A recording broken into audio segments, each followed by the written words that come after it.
Hello and welcome to Byju's IAS. Let's get started with the analysis of today's The Hindu newspaper, beginning with a news item on page number 1 of the Delhi edition of The Hindu relevant for GS paper 2. Noted activist and Supreme Court lawyer Prashant Bhushan has been convicted for contempt of court. Let's understand this newspaper article in slight detail. Every single citizen of this country enjoys a fundamental right under Article 19(1)(a), which is freedom of speech and expression. Say whatever you want to say, express no matter how you want to express yourself, write a song, write an article, write a book, write a column, make a movie, do whatever you want to do. That is part of your freedom of speech and expression. Supreme Court has in fact said that freedom of speech and expression also includes right to remain silent. That means a right to silence is also a fundamental right under Article 19(1)(a). But when we say you have a fundamental right of freedom of speech and expression, that doesn't mean you can say anything that you want to say. There is a line which you should not cross. And the same constitution which gives us freedom of speech and expression, the same constitution under Article 19 Clause 2 has also imposed reasonable restriction on our freedom of speech and expression. And which are these reasonable restrictions? 8 reasonable restrictions have been imposed by the Constitution under Article 19 Clause 2 on our freedom of speech and expression. And one such reasonable restriction is contempt of court. When we look at contempt of court, we can broadly classify it into two parts or two categories. One is civil contempt, the other is criminal contempt. Now, what is a civil contempt? Let me give you a simple explanation of this. Let's say, for example, this is the property. You are claiming that this is your property. I am claiming this is my property. We both approached the court. The court said, no, this is the property of A. The court is asking me, please vacate this piece of land. If I'm not doing that, what am I doing? I'm committing contempt of court. And that too, civil contempt. And what is the civil contempt? If I'm willfully disobeying a court order, deliberately I'm not following the court order, I'm not accepting the court order, that means what am I doing? I'm committing contempt of court. But which type of contempt? Civil contempt. But then there is criminal contempt. And what is this criminal contempt? Let's look at the case of Prashant Bhushan. These were the two tweets made by Prashant Bhushan, on the basis of which Prashant Bhushan was convicted for criminal contempt of court. Tweet number 1. Here is Chief Justice of India S.A. Bobde. CJI rides a 50 lakh motorcycle belonging to a BJP leader, that too at Raj Bhavan in Nagpur, without a mask or a helmet, at a time when he keeps the Supreme Court in lockdown mode, denying citizens their fundamental right to access justice. Now, what is this? This is criminal contempt. Why? Through this tweet, you are scandalizing the court. How are you scandalizing the court? You are saying that Chief Justice of India is riding a motorcycle belonging to a BJP leader, that too at Nagpur, which is the headquarters of the RSS. Are you trying to say, dear Prashant Bhushan, that Chief Justice of India is under the influence of the BJP and the RSS through this tweet? If you are saying that, then you are scandalizing the Supreme Court. And when you scandalize the Supreme Court, people's faith in Supreme Court will get eroded. And that is why this line you should not cross. Because if people start disrespecting the court, they will start disobeying the court. Their faith in judicial institutions will get eroded. Ultimately, democracy will collapse. And that is why, for the sake of the people, Supreme Court punishes those who commit contempt of court. But there is something else. Chief Justice of India is riding a motorcycle without a mask or a helmet. But he forgets to mention that this bike is on a stand. Chief Justice of India is not riding this motorcycle. He is only posing for a photograph. So you are scandalizing the court. Not just that. Another tweet. Prashant Bhushan argues that democracy has been destroyed in this country for the last 6 years. And when the history will be written, when historians will write on this 6 year period, they will particularly mark the role of the Supreme Court, particularly of the last four Chief Justices of India, signaling that last four Chief Justices of the Supreme Court, they did nothing to prevent the dictatorship in this country. They did nothing to prevent democracy from getting destroyed in India, which basically means you are casting aspersions on the Supreme Court. You are scandalizing the Supreme Court through this process. People's faith in the judiciary will get eroded. So, in the name of the people of this country, Prashant Bhushan was convicted for contempt of court. Today, there is going to be a hearing whether Prashant Bhushan will be sentenced to 6 months in jail or not, because he has already been proved guilty of committing criminal contempt of court. Now the sentencing part is left. The court will have to decide whether Prashant Bhushan will be sent to jail for a period of 6 months or not. But when we look at this contempt of court, there is another beautiful article written by Faizan Mustafa, who is the Vice Chancellor of the Nalsar University of Law in Hyderabad. Contempt powers in people's name.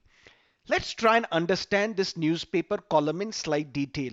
There is one law which governs the contempt of court in this country, and that is the 1971 law on the contempt of court. But in the year 2006, this law was amended. One beautiful amendment that was made: truth is a valid defense for contempt. What do we mean by that? Let's say, for example, if you cannot use your freedom of speech and expression and scandalize the court, but how can you expose judicial corruption? How can you criticize the Supreme Court judgments? Does that mean you cannot criticize the Supreme Court order? Does that mean you cannot expose corruption in the judiciary? Does that mean you have no freedom of speech and expression when it comes to judicial institutions in this country? And for that reason, in the year 2006, Contempt of Courts Act 1971 was amended to provide for truth will be your valid defense. That means no matter what you are saying, even if you are scandalizing the Supreme Court, even if you are scandalizing the judicial institutions in this country, but what you are saying is truth, you cannot be convicted for contempt of court, for criminal contempt of court. Let me give you one example. Maninder Singh. What Maninder Singh? Maninder Singh did, he raped his own daughter. When he raped his own daughter, matter went to Punjab and Haryana High Court. Punjab and Haryana High Court said this is rarest of the rare case. Maninder Singh should be hanged till death. Maninder Singh approached the Supreme Court. What Supreme Court did? Supreme Court said, no, this is not the rarest of the rare case. Commute the death sentence to life imprisonment. And Maninder Singh was sent to life imprisonment. While he was serving his time in jail, Maninder Singh was released on parole. And while he was on parole, he killed the daughter he had raped as well as his wife. Matter went to the High Court again. High Court said, here is Maninder Singh, who raped his own daughter. Then he was sentenced to life imprisonment. Then he was released for a few days on parole. While he was on parole, he killed the daughter he had raped. He killed his wife as well. This is rarest of the rare case. Death sentence should be awarded to Maninder Singh. Maninder Singh approached the Supreme Court again. And in 2013, what Supreme Court said? Supreme Court said, no, Maninder Singh may be a threat to his family, but Maninder Singh is not a threat to the society. So death sentence should not be awarded to Maninder Singh. This death sentence is commuted to life imprisonment. One of the judges who heard this Maninder Singh case, he was hearing another case 2 weeks later.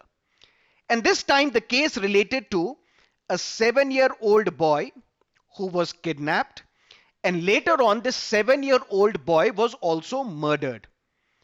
When matter went to the Supreme Court had to decide what will happen to this offender, what will happen to this accused who has kidnapped the 7-year-old boy and later on murdered him as well. Supreme Court said this is rarest of the rare case. Why? Supreme Court said, imagine the plight of the family who has lost its only male child, and this male child would have carried forwarded his family lineage. Imagine the patriarchal bias in the Supreme Court verdict. The same judge in Moninder Singh case is saying that this is not the rarest of the rare case. Moninder Singh may be a threat to his family, but he is not a threat to the society. No death sentence here, only life imprisonment. But when a 7-year-old boy is kidnapped and then murdered, the same judge is saying this is rarest of the rare case. And what is the logic given by the judge? Imagine the plight of the family which has lost its only male child. Many writers and activists wrote articles criticizing the Supreme Court judgment, criticizing the judge as well, and some petitions were filed in the Supreme Court saying that these writers, they have scandalized the judgment of the court, they have scandalized the judiciary, they are accusing judiciary of patriarchal bias, they should be convicted for contempt of court. But they were not. Why? Because whatever they were saying was truth. Truth is your valid defense when it comes to contempt of court.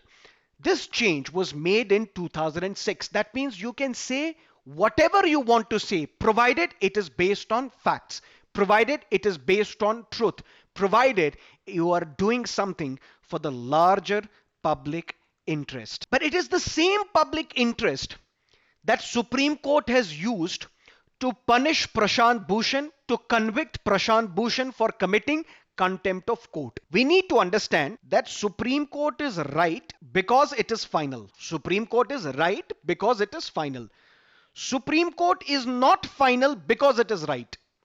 That means it is possible that Supreme Court may also err. Supreme Court may also give a wrong judgment. In that case, you can criticize the judiciary because judiciary is final, not because it is right. Judiciary is right because it is final, because there has to be an institution which can give final justice, final burial to a particular case. And that is why we say Supreme Court is final, but Supreme Court is not final because it is right. Supreme Court is right because it is final. When Supreme Court may not always be right, it is very important to criticize the judiciary. How can we expose judicial corruption? How can we expose the problems in the judiciary? For that, people will have to speak. For that, activists need to speak. And for that, if whatever they are saying is truth, they cannot be convicted for contempt. Here, Faizan Mustafa argues in a very brilliant manner that contempt powers should not be used in the name of the people. That if people are criticizing Supreme Court, and through this criticism, people's faith in judiciary as an institution will get eroded. That is why, to restore the sanctity of judiciary, we have to punish those who are committing contempt of court. Faizan Mustafa argues that it is not through your contempt powers that you can build credibility amongst the minds of the public.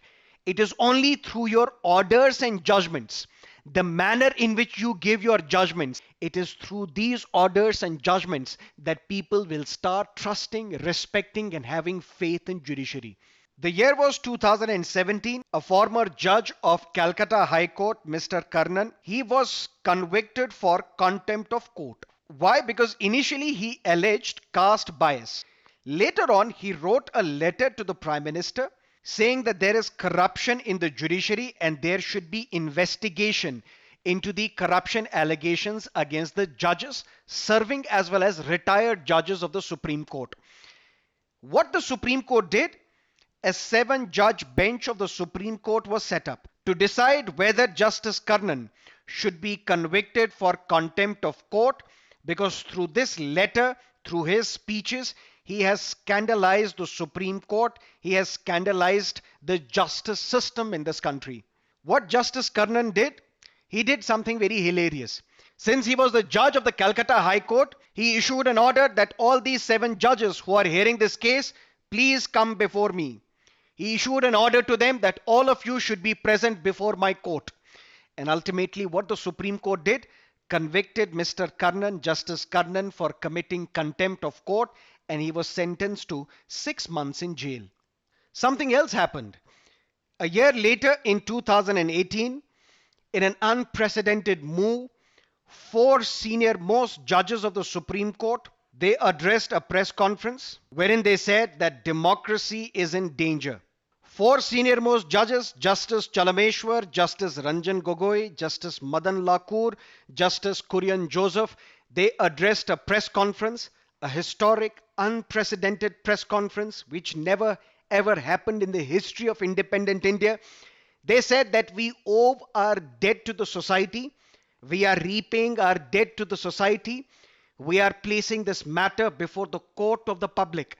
The democracy in India is in danger. They also allege something called bench fixing. What is this bench fixing? That the then Chief Justice of India, Justice Deepak Misra, he is allocating cases selectively to certain judges whom he knows will give favorable orders. So just like we have match fixing in cricket, we have bench fixing in judiciary. Who alleged this? 4 senior-most judges of the Supreme Court. Why was this not contempt? There is another issue here.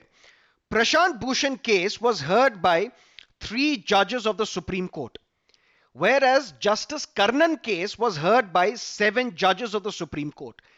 There are some activists, former judges of the Supreme Court as well. In today's newspaper, Justice Kurian Joseph is arguing that contempt of court cases should be heard by a constitution bench, which is a bench of 5 or more judges should hear contempt of court cases.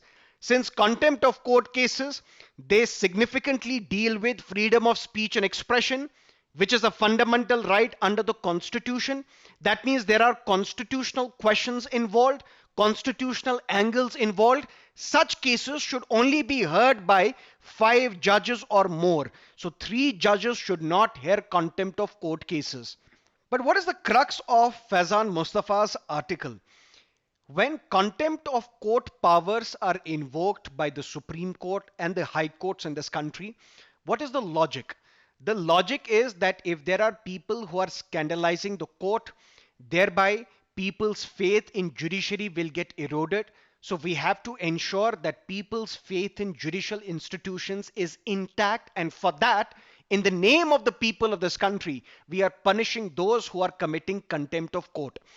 Faizan Mustafa disagrees, saying it is not through these contempt powers that you can ensure that people's faith in judiciary will be intact, but it is through your orders and judgments. Faizan Mustafa argues that there is an old maxim, res ipsa loquitur, which means the thing speaks for itself. Supreme Court through its orders should speak for itself, and through these orders people's faith in judiciary will remain intact.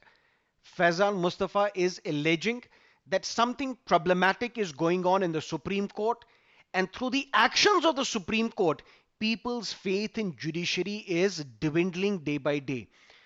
What is happening? Habeas corpus petitions are pending. On August 5, 2019, the special status for Jammu and Kashmir was withdrawn, revoked by the government of India. Important leaders, politicians were arrested. They were placed under preventive detention. Some of them are still under preventive detention.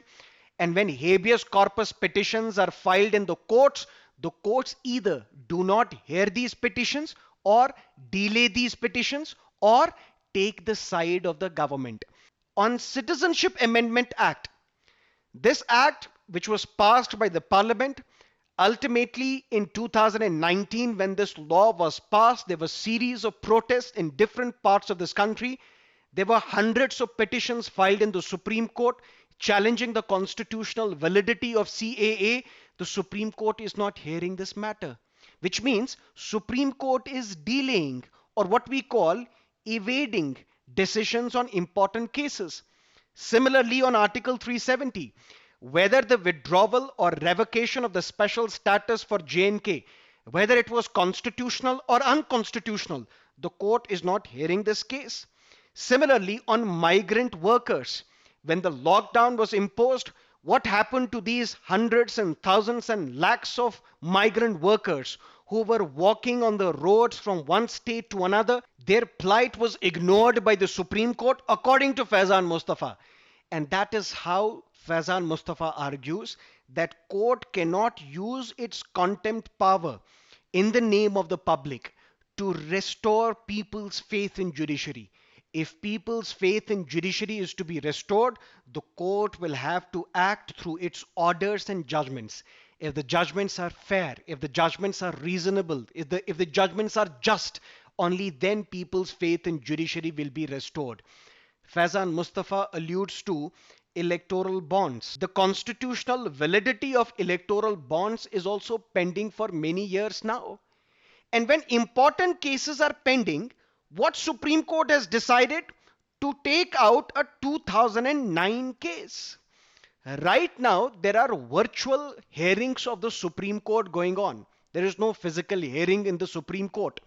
The court is saying that we will hear only the important cases. That is why CAA is not heard. Challenging petitions to Article 370 is not heard. Electoral bond case is not heard. Many other important cases have not been heard by the court. But a 2009 case has now been heard by the court. What is this 2009 case? Prashant Bhushan, in one of his interviews to Tehelka magazine, he said definitely 8 out of the previous 16 chief justices were corrupt. He says, I do not have the proof, so there should be investigation, and the investigation will prove whether I am correct or incorrect. But I can say 8 out of the previous 16 chief justices were corrupt. In 2009, a contempt case was filed against Prashant Bhushan. For all these years, this case was not heard. And suddenly in 2020, in the middle of a pandemic, this case is being heard. That is why Faizan Mustafa argues that public confidence in the judiciary is strengthened not by the resort to contempt powers, but by its orders and judgments. That is what you need to understand from these newspaper articles. Now let's look at another newspaper article on page number 1. Government to set up National Recruitment Agency. Let's say, for example, there is IBPS, which conducts bank exams. There is Staff Selection Commission, SSC. There is Railway Recruitment Board. If I am an aspirant, I want to apply for all these exams, which basically means syllabus is different, mostly, to some extent. I have to pay fee multiple times. And at the same time, the examination is also different. So there is an additional burden on the aspirants. In a historic decision, what the government has decided, that they will set up a national recruitment agency. It is this national recruitment agency which will conduct a preliminary examination for all government jobs of Group B, Group C level, banking exams, railway recruitment exams. So this preliminary examination will be conducted by this National Recruitment Agency. Initially, these 3 recruitment agencies will come under NRA. Later on, all other central recruiting agencies will also come under National Recruitment Agency. Initially, the test will be conducted online, that too 2 times a year. And this test will be conducted in 12 languages. But later on, it will be extended to all the 22 Indian languages or which are part of Schedule 8 of the Constitution. We don't yet know the full details of this National Recruitment Agency. So just keep in mind that a National Recruitment Agency is being set up. What is the mandate? What is the composition? What are the functions? Which type of exams will be conducted? How and when? We will come to know once the details are communicated. So just keep in mind that there is something called National Recruitment Agency which is about to be set up. Once it is set up, then we will have an elaborate discussion on the NRA. Now let's look at another important editorial, need for transparency. When we look at PM Cares, during the lockdown period, during this COVID-19 pandemic, Prime Minister Modi announced the creation of a public charitable trust called PM Cares. Donations were made to PM Cares, and ultimately there was also a controversy. The controversy was who is donating to PM Cares, we don't know. How this money is being used, we don't know. Who conducts the audit of PM Cares, we don't know. So there was a petition filed in the Supreme Court, a writ petition was filed in the Supreme Court, arguing that number one, all the donations made to PM Cares should be diverted to NDRF, National Disaster Response Fund. And also, this PM Cares should be audited by the Comptroller and Auditor General of India. A three-judge bench of the Supreme Court, it rejected this writ petition. Why? The Supreme Court in one aspect was also right. Because PM Cares will be donated by people like you and me, by corporates. So the government money is not used to fund PM Cares. And at the same time, the union budget, the budgetary allocations are not made to PM Cares.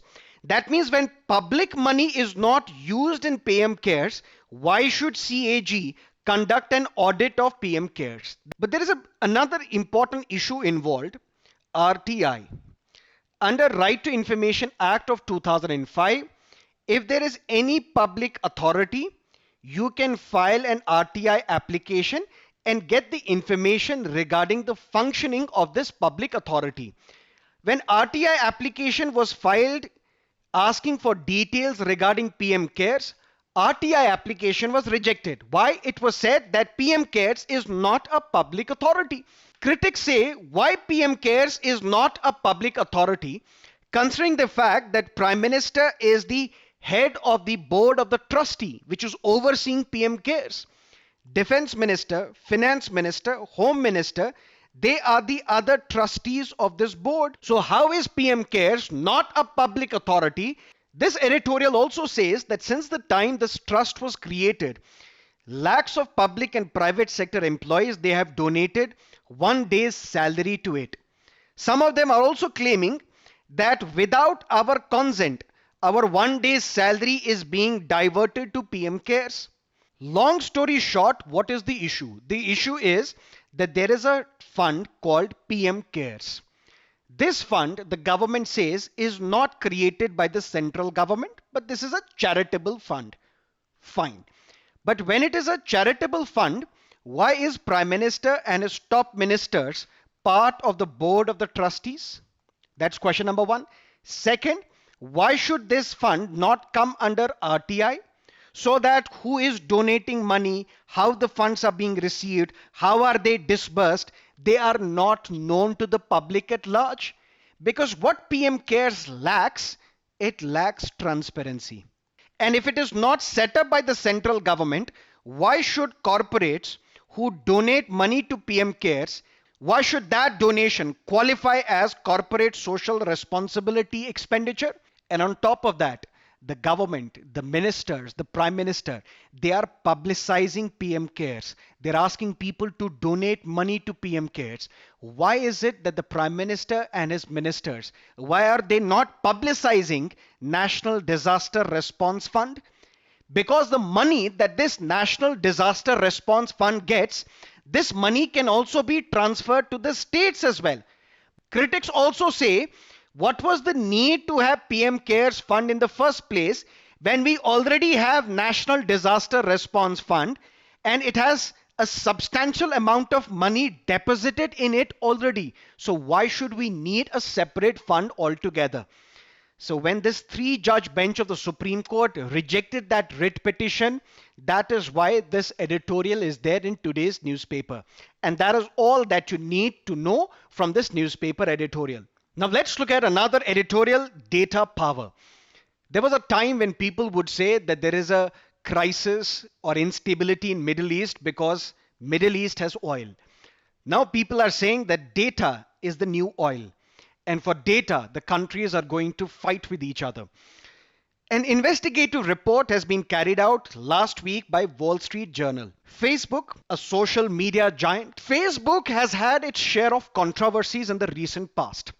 For example, in 2018, it was argued that an organization, Cambridge Analytica, what it has done, it has harvested millions of Facebook profiles.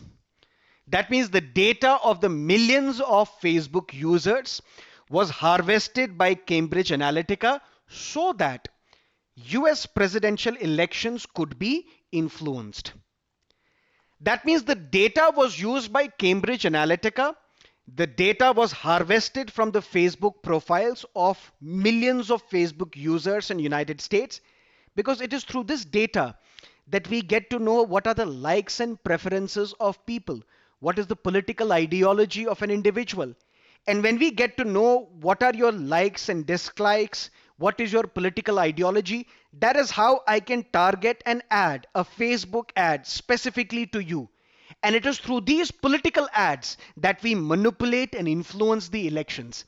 And this Cambridge Analytica controversy, where millions of users, their data was harvested and ultimately it benefited Donald Trump.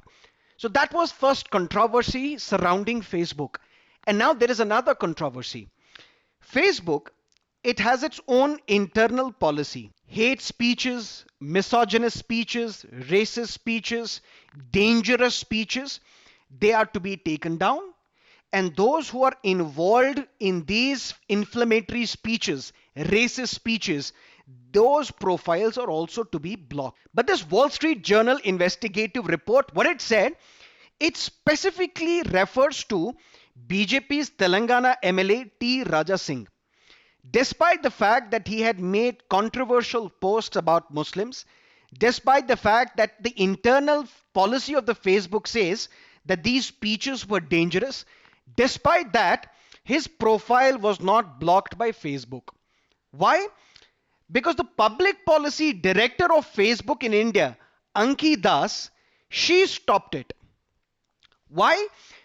According to this investigative report, she has said that if action is taken against the members of the ruling party, then it will be difficult for Facebook to conduct business in India. But what is this business of Facebook in India, and how is government involved in this? What is the nature of relationship between the Facebook and the government? This relationship is now under cloud. Does that mean that Facebook is lobbying in India?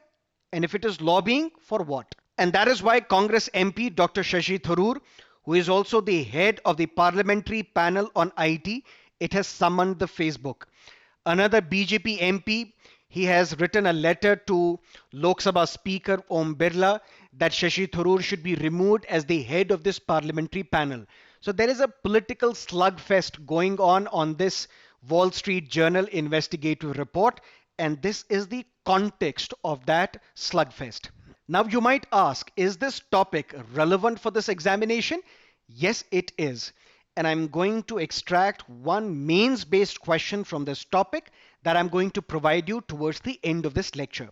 Now let's look at another column, China-Russia ties as a major determinant. If you look at 1956 to 1966, this was a period where the relationship between China and Russia, the relationship was on a decline. And it declined, and ultimately in 1969, and there was a 7-month conflict between China and Russia. From that year onwards, Russia and China, they were never viewed as best friends or even good friends or even friends. But now in 2019, Chinese President Xi Jinping, he described Russian President Vladimir Putin as his best friend and colleague. When this statement was made, after that there was an intense debate and discussion. Some people suggesting that Russia and China, they may formally declare that they are allies. And if formally Russia and China are declaring themselves as allies, what is going to be the impact of this relationship on the world? Specifically for your examination, what is going to be the impact on India? But this newspaper column, I'm going to provide you the gist of it. Why is it that Russia and China, they are coming closer to each other? There are three principal reasons for that. Reason number one is they share a peaceful boundary. There is a boundary dispute between India and China. There is a territorial dispute between China and Japan. So there is a dispute that China has with multiple countries. But so far as China and Russia is concerned, they share a peaceful boundary. Yes, in the year 1969, there was a 7-month conflict between Russia and China. But this territorial dispute, this boundary dispute was resolved in the year 1991, then again in 1995, and formally this boundary dispute ended in the year 2003. That means there is no boundary dispute now between Russia and China, which means they share peaceful boundary with each other. That is one reason they are coming closer to each other. Second reason is business. Trade between Russia and China is expanding. And it is this reason that is also responsible for these two countries to come closer to each other. And the third is mutual distrust towards United States of America. An enemy's enemy is a friend. So US is China's enemy, Russia is US's enemy. So China and Russia, they can come closer to each other. So when we look at this newspaper column, it basically talks about China-Russia ties. And why are these two countries coming closer to each other over a period of time? Reason number one, they share peaceful boundary. Reason number two, business. Reason number three, their mutual distrust towards the United States of America. But here the writer, Mr. Vijay Gokhale, who is the former Foreign Secretary of India, he was also an ambassador to China. Mr. Vijay Gokhale argues that although there are these three pillars on which this China-Russia or Sino-Russian partnership is currently resting, but even here, there are some problems, there are some concerns. Which are these concerns? Number one, China is rising. When China is rising, Russia is also sensing unease. Why unease? President Xi Jinping, he has made his policy clear that he is going to see China playing a major role in the world politics. He is prophesizing that United States dominance of the world politics would be over and China will become the sole superpower of the world. If not the sole superpower, at least China will be one power block, United States will be another power block. That's how China sees itself. And when China sees itself, China also has territorial ambitions. Which are these territorial ambitions? For example, we have seen the skirmishes along the line of actual control between India and China. China is expanding, or it wants to expand its territory. It lays its claim on Tibet, it lays its claim on Arunachal Pradesh, on Ladakh, it lays its claim on South China Sea. So there is something called territorial expansionism when it comes to China. That should make Russia uneasy. Why? Because there was about 6 lakh square miles of Chinese territory, which Russia, according to China, allegedly annexed in the late 19th century. So that means when we say one pillar of a strong relationship between China and Russia is because of the fact that they share a peaceful boundary. It may not be the case. Why? Because China can tomorrow claim that all these 6 lakh square miles of territory, they are Chinese territory. Russia has illegally annexed them and we want to take it back. So Russia should be wary of this. Second, the second pillar of this good relationship between the two countries is on business, is because of business, because of trade. Trade is expanding between Russia and China. But when we look at this, China is still having an advantage. What China is exporting to Russia is high technology. And what China is importing from Russia, only oil and gas, majorly oil and gas. That means China is dependent on Russia only for its energy needs, nothing else. But Russia is dependent on high technology transfer from China to Russia. So here also it is advantage China in trade. But when it comes to the mutual dislike of United States, both by Russia as well as China, considering the fact that we have S-400 defense system manufactured by Russia, which is considered to be the best defense system in the whole world, and Russia is selling these defense systems to India as well as to China. So China is also dependent upon Russia for S-400 defense system. But slowly and steadily, China is conducting a lot of research, lot of R&D. So in future, very soon, it is not going to be dependent on Russia for its security needs as well. China is soon becoming self-sufficient in defense. And what about India and Russia ties? There was a time we still consider Russia to be our closest friend, an all-weather friend, just like China is an all-weather friend of Pakistan. Russia is an all-weather friend of ours, of India. If you recall, during the 1971 war, which led to the emergence of Bangladesh as an independent country, United States had decided to help Pakistan. In fact, US's 7th Fleet, it entered or tried to enter Bay of Bengal to help Pakistan. In response to this US 7th Fleet, Russia also sent its navy in the Bay of Bengal. And it was only because of the interference by Russia that United States took a back seat and India was in a position to defeat Pakistan in 1971 war. But there was an article written in Foreign Policy magazine by Sumit Ganguly, who writes that Russia of today is not the same as Russia of the past. So Russia of the past or Soviet Union of the past, it was closer to India. Why? Because it was our trusted defense supplier. Not only trusted defense supplier, at the same time, Russia and China, they were not friendly with each other. Both India and Russia, they viewed China or the dragon with suspicion. But today's Russia is not the same as previous Russia, old Russia. Today's Russia is politically agnostic. Politically agnostic in the sense that it may not necessarily deal with only those countries who are socialist or communist in its ideology. It may deal with dictatorial regimes. It may deal with monarchies. It may deal with US as well. It is politically agnostic. It is commercially motivated Russia today. And Russia does not share the same concerns about China as we share about China. And that is why Sumit Ganguly says that we will have to recalculate India's relationship with Russia. And in light of China-Russia relationship, a proper analysis of Beijing and Moscow is critical to India's foreign policy calculus, according to Vijay Gokhale.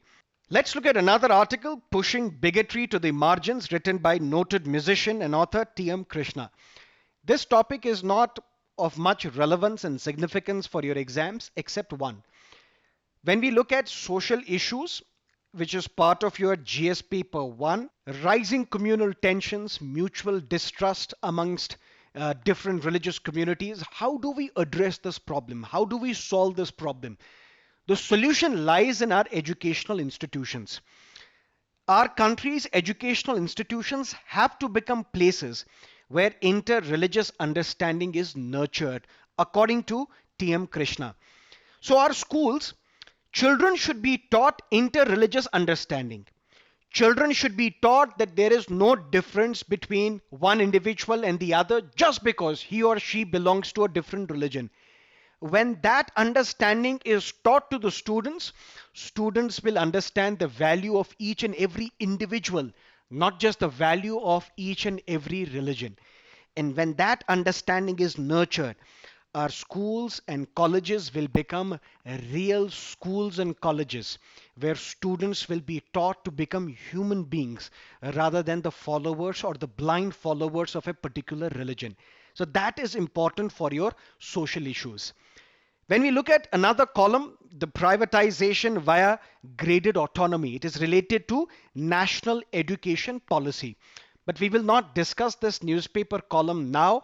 We are coming up with a detailed video lecture on national education policy where everything related to NEP would become crystal clear to you. So please wait for that video lecture. Everything related to NEP would be provided to you. Now let's look at the practice questions, first for prelims and then for mains. In case of contempt of court, the court may take action suo motu, that means on its own. Second, on a petition made by Attorney General or Solicitor General, correct? Third, on a petition made by any person, and in the case of a criminal contempt, with the consent in writing of the Attorney General or Solicitor General. That means how can contempt of court case be heard by the court? These are the three ways. So all these statements are correct. Let's look at the Prashant Bhushan case. A third person had filed this case. But when this third person filed this case, the permission, written permission of Attorney General and Solicitor General was not given. So this case should not have been heard by the court in the first place.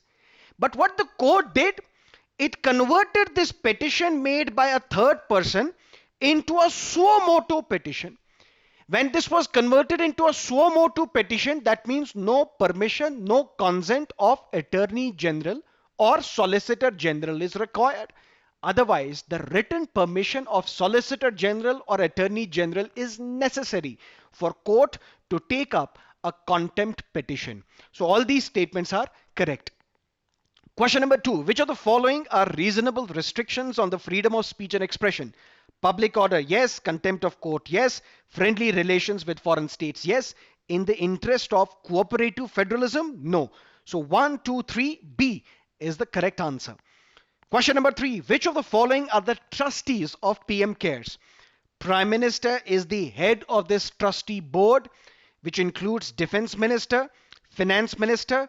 No, not the External Affairs Minister. Instead, Home Minister. So 1, 2, 4, B is the correct answer. Question number 4. Which of the following statements are correct? We discussed China and Russia relationship article. There is a map-based question on the same.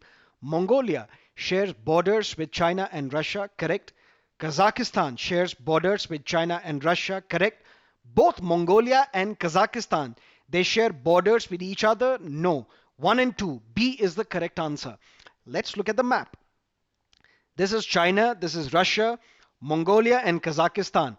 They both share borders with Russia and China, but Mongolia and Kazakhstan, they do not share borders with each other. Question number 5. International Labour Organizations Conventions 138 and 182 are related to child labour. Let's look at the mains-based questions. Question number 1. The economic slowdown induced by COVID-19 has caused unprecedented joblessness in India and the world. In India, women who were slowly breaking the glass ceiling are among the worst victims of the economic slump. Elaborate. Question number 2. And this is from this Facebook controversy. This is the promise that I made you, that I will extract one mains-based question from this Facebook controversy. The reach and seductive ease of digital technology seem to have introduced a degree of inertia in mass campaigns. India's political fraternity must, like Mohandas Karamchand Gandhi did all those years ago, learn to take the road once again. Discuss. So instead of campaigning for elections on digital media, on social media, our political class should go back to the people, should go back and walk the road with the people and understand their pulse. Please write answers to these questions in the comment section and we will pick them up. That is it from our newspaper analysis for today. Thank you for being with us. Have a great time.